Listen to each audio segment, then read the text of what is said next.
ഹോസ്റ്റലിൽ കയറാൻ സമയമായി പോണ്ടേ? അങ്ങനെയൊന്നും ഉണ്ടല്ലോ, സമയം പോയത് അറിഞ്ഞില്ല. അതെ, നമുക്കിനി എല്ലാ ആഴ്ചയും ഇതേപോലെ വരണം. പിന്നെ അതാ തൻ്റെ താമസമൊക്കെ എവിടെയാ? ആ ഞാൻ ലൂക്ക് ഇവിടെ ഒരു അപ്പാർട്ട്മെൻറ്റ് എടുത്തിട്ടുണ്ട്. ഹോസ്റ്റൽ ഫുഡൊന്നും നമുക്ക് പറ്റുന്നില്ല, അതുകൊണ്ട് പപ്പ റെഡി ആയിട്ടുള്ളതാ. ഓ നിങ്ങളൊക്കെയോ? ഞങ്ങൾക്ക് ഹോസ്റ്റലിൽ തന്നെയാണ്. ഈ വരുണും ചുറ്റിനും റൂംമേറ്റ്സാ.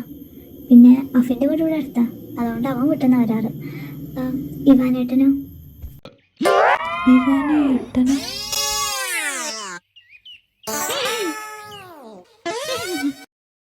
നിനക്കിങ്ങനെ ഏട്ടനൊക്കെ വിളിക്കാൻ അറിയോ? ഞങ്ങളെ വീട് ഇവിടെ അടുത്ത് തന്നെ, അതുകൊണ്ട് ഹോസ്റ്റലിലൊന്നല്ല. Anyway bye bye. ഓക്കെ, കോളേജിൽ കാണാം. ഇന്നിത് നല്ല രസമായിരുന്നല്ലേ? രസമൊക്കെ തന്നെ, പക്ഷെ ഇവാൻ വളർത്ത ശരിയല്ല. നിന്റെ കണ്ണിൽ പിന്നെ ആരാ ശരിയായിട്ടുള്ളത്? നീ ഒന്ന് പോടി, ഇതങ്ങനെയൊന്നുമല്ല.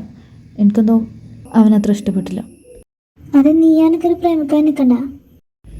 ഞാൻ നിന്നോടല്ല പറഞ്ഞത്. ഡാ വരുണേ, നിൻ്റെ കയ്യിലെ പായ ഉണ്ടായിരുന്നില്ല, അതവിടെ ഇവിടെ വായിലൊന്ന് കുത്തിക്കെറ്റിക്കത്, കുറച്ചൊരു സമാധാനം കിട്ടട്ടെ.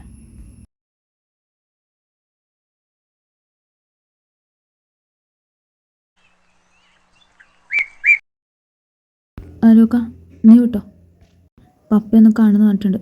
പപ്പ ഇവിടെ എത്തിയിട്ടുണ്ട്. ഇന്നെന്തോ കോൺട്രാക്റ്റോ മറ്റോ സംതിങ് ലൈക്ക് ദാറ്റ്, അതിനെതിരെ സൈൻ വേണമെന്ന് പറഞ്ഞു. ഞാനേതായാലും അവിടെ പോയിട്ട് നേരിട്ട് കോളേജിലിട്ട് തന്നോളാം. ഓക്കെ, നീ വെക്കോ. ഓ ഓക്കെ, എന്നാൽ ഞാൻ പോയി. നീ അവിടെ ചെന്നിട്ട് വേഗം വരാൻ നോക്ക്.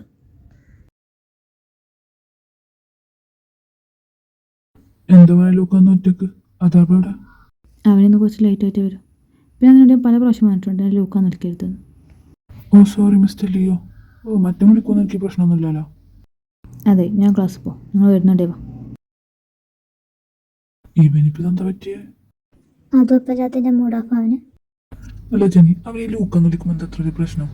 അത് വിളിക്കുമ്പോൾ ആ പ്രശ്നം കാണാറില്ലല്ലോ. ഈ ലിയാം ലൂക്കാസ് അവൻ്റെ അച്ഛൻ്റെ പേരാണ്. അവൻ്റെ അച്ഛനാണ് ഒട്ടും ഇഷ്ടമല്ല. എന്ത് പ്രശ്നമൊന്നും അറിയില്ല, പക്ഷെ ലൂക്കാസിൻ്റെ പേരാണ് ഭയങ്കര ദേഷ്യം. ആദ്യം അത് വിളിക്കുന്ന സമയത്ത് അവന് അതൊട്ടും ഇഷ്ടമുണ്ടായിരുന്നില്ല. പിന്നെ അതൊന്നറിയില്ലേ, ആരെങ്കിലും എന്തെങ്കിലും കാര്യം ഇഷ്ടമെന്ന് പറഞ്ഞാൽ അവൻ അതന്നെ ചെയ്തുകൊണ്ടിരിക്കും.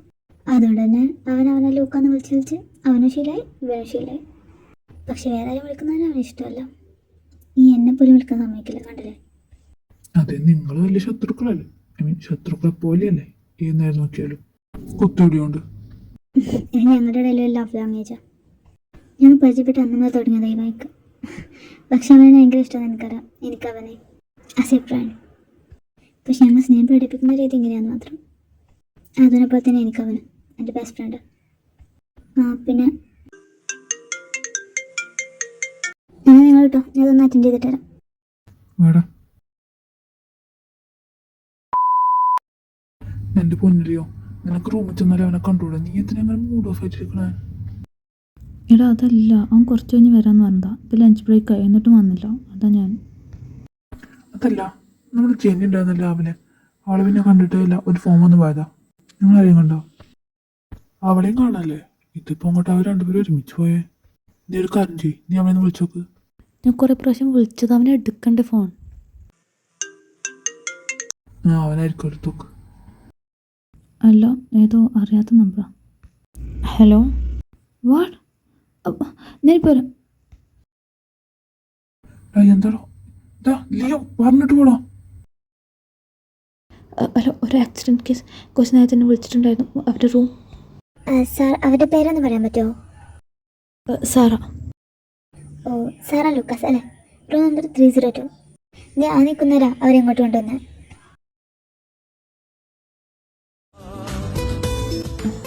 ജെനി.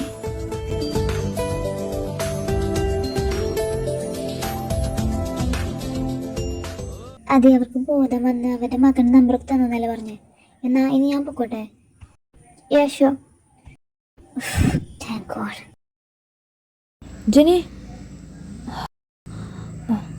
അമ്മ.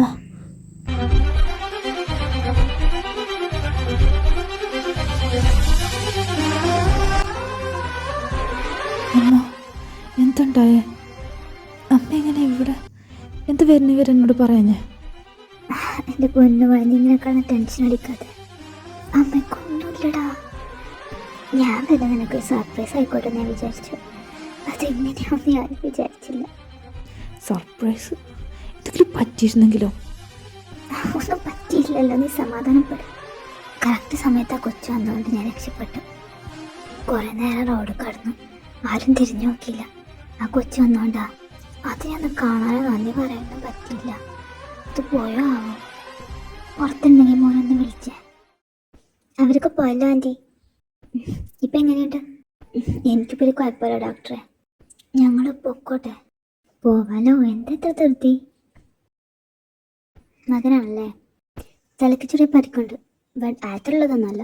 പിന്നെ കാൽമുട്ടിനും കൈമുട്ടിനും അത്യാവശ്യം നല്ലൊരു മുറിവുണ്ട്. ഡ്രസ് ചെയ്യാൻ വേണ്ടി വരേണ്ടി വരും. തലയുടെ പരിക്ക് അത്ര ആഴത്തിലുള്ളതല്ല, എന്നാലും നമുക്ക് കുറച്ചൊരു ഒബ്സർവേഷനിൽ കിടന്നോട്ടെ കേട്ടോ. അത് തലച്ചുറ്റുള്ള വോമിറ്റിംഗ് ടെൻഡൻസി എന്തെങ്കിലും ഉണ്ടോ എന്ന് നോക്കാൻ വേണ്ടിയിട്ടോ. എന്നൊന്നില്ലെങ്കിൽ ഈവനിങ് പോവാം. Okay? Okay, thank you doctor.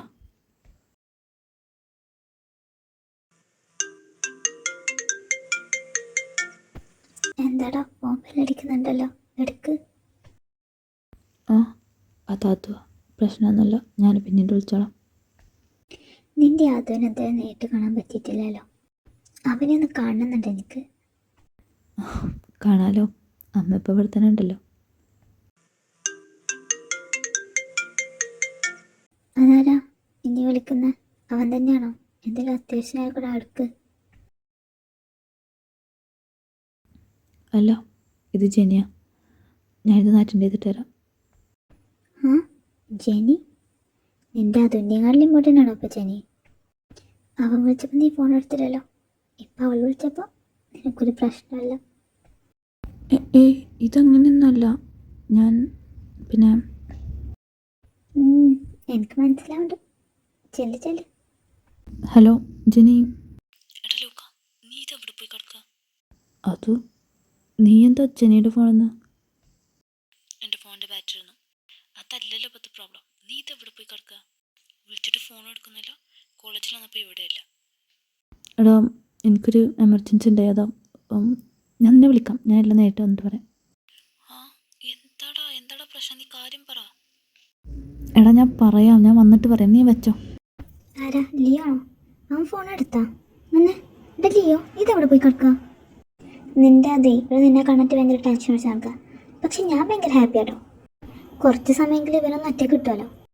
അതിൻ്റെ സന്തോഷത്തിൻ്റെ നിനക്ക് ആൻറ്റി വരുമ്പോൾ ഡയറി മേടിച്ചിട്ട് തന്നെ. അപ്പോൾ ഓക്കെ, ബൈ. നേരെ മിൽക്ക് അവൻ അത് നിനക്ക് വേണ്ടി. നിനക്ക് തോന്നുന്നുണ്ടാവും കൊണ്ടുവരുമെന്ന്? അഫ്കോഴ്സ് ഇല്ല, എനിക്കറിയാലോ. പിന്നെ അവൻ്റെ വാലിരിക്കുന്ന കേൾക്കുന്നത് ഒരു സുഖം. നീ വന്നേ, കുറേ കാര്യങ്ങൾ ചോദിക്കാണ്ട്. ഇവളുടെ ഒരു കാര്യം